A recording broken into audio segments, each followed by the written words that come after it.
আসলতে আমাৰ টাইম যুৱ পৰিষদৰ কেন্দ্ৰীয় সমিতিৰ সিদ্ধান্ত অনুসৰি ইতিমধ্যে চৰাইদেউ ডিব্ৰুগড় আৰু তৃতীয় কাৰ্যসূচী আমি শিৱসাগৰত অনুষ্ঠিত কৰিছোঁ। ইয়াৰ পাছতে আমাৰ লখিমপুৰত কাৰ্যসূচী হ'ব, গোলাঘাটত হ'ব। আৰু এটা পূৰ্ব ঘোষিত কাৰ্যসূচী যে আমি জিলা আয়ুক্তৰ কাৰ্যালয় আমি ঘেৰাও কৰিবলৈ আজি লৈছোঁ।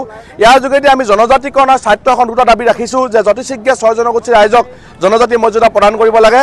আৰু টাই আহোমক আমি এডোখৰ ভূমি বিচাৰিছোঁ যে স্বাৰ্থ এখন প্ৰদান কৰি যে এই জনগোষ্ঠীটোক আমি নিজকে সুখিত হৈ যাতে আমাৰ অধিকাৰখিনি প্ৰাপ্য অধিকাৰখিনি আমি সাব্যস্ত কৰিব পাৰোঁ, তাৰ কাৰণে আমি স্বাৰ্থ এখন বিচাৰিছোঁ।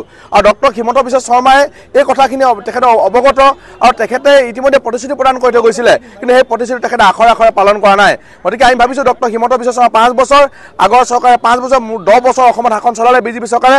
আমি বিজেপি চৰকাৰক প্ৰত্যাহ্বান জনাব বিচাৰিছোঁ যে অনাগত যদি 25 চনৰ ভিতৰত যদি তেখেতসকলে আমাক জনজাতিকৰণ নিদিয়ে তেতিয়াহ'লে কিন্তু আমি জনজাতিক আমাৰ আহোম ৰাইজৰ সকলোকে লগত লৈ এই চৰকাৰখন উফুৱাবলৈ বাধ্য থাকিম। হয় ৰঙামাটি নহয় গুৱাহাটী, যি আহোমসকলৰ আমাৰ আগৰ যিবিলাক শ্লোগান আছিলে তেনেকুৱা এটা পণ আমি লৈছোঁ। এইবাৰ হয় ৰঙামাটি হ'ব নাই গুৱাহাটী, আমি কোনো পৰ্যায়ে বিজেপি চৰকাৰক আমি শাসনত থাকিবলৈ নিদিওঁ। আমি যিকোনো মূল্যৰ বিনিময়ত কিন্তু এই বিজেপি চৰকাৰখনক আমি উফুৱাবলৈ বাধ্য থাকিম।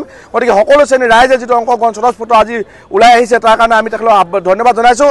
আপোনালোকক আমাক সহযোগিতা লাগিব তাৰ কাৰণে পুনৰবাৰ আপোনালোকক ধন্যবাদ জনাইছোঁ।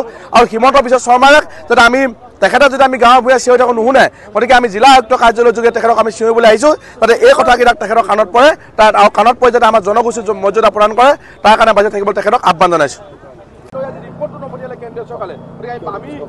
বাৰম্বাৰ ধৰি আমাক জনজাতিকৰণৰ নামত প্ৰতাৰণা কৰি আহিছে। এই প্ৰতাৰণা আৰু প্ৰতিশ্ৰুতি বহুত হ'ল আৰু এই প্ৰতাৰণাৰ প্ৰতিবাদত আজি আহোম ৰাইজ সংঘবদ্ধ হৈছে, ৰাজপথলৈ ওলাই আহিবলৈ বাধ্য হৈছে।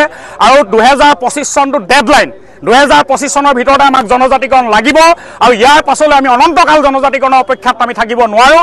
যদি 2025 চনৰ ভিতৰত তেওঁলোকে জনজাতিকৰণ নিদিয়ে, যেনেধৰণে আমাৰ স্বগোষ্ঠীয় মুখ্যমন্ত্ৰী তৰুণ গগৈ চৰকাৰ আমি উফৰাই দিছিলোঁ, ঠিক তেনেধৰণে এই বিজেপি চৰকাৰখনো আমি উফৰাই দিবলৈ বাধ্য হ'ম। আৰু শৰাইঘাটৰ দ্বিতীয় ৰণ বুলি কৈ অসমৰ মুখ্যমন্ত্ৰীগৰাকীয়ে অসমত চৰকাৰ গঠন কৰিবলৈ সক্ষম হ'ল। ডক্টৰ হিমন্ত বিশ্ব শৰ্মাই অসম বিধানসভা নিৰ্বাচনৰ আগতে শৰাইঘাটৰ দ্বিতীয় যুদ্ধ বুলি কৈ ইয়াত আমাৰ ভোট খুজি তেওঁলোকে চৰকাৰ গঠন কৰিলে আৰু আজিৰ তাৰিখত আমাৰ প্ৰতিশ্ৰুতি তেওঁলোকে পূৰণ নকৰিলে, যাৰ বাবে আজিৰ তাৰিখত আহোম ৰাইজ সংঘবদ্ধ হৈ ৰাজপথলৈ ওলাই আহিবলৈ বাধ্য হৈছে।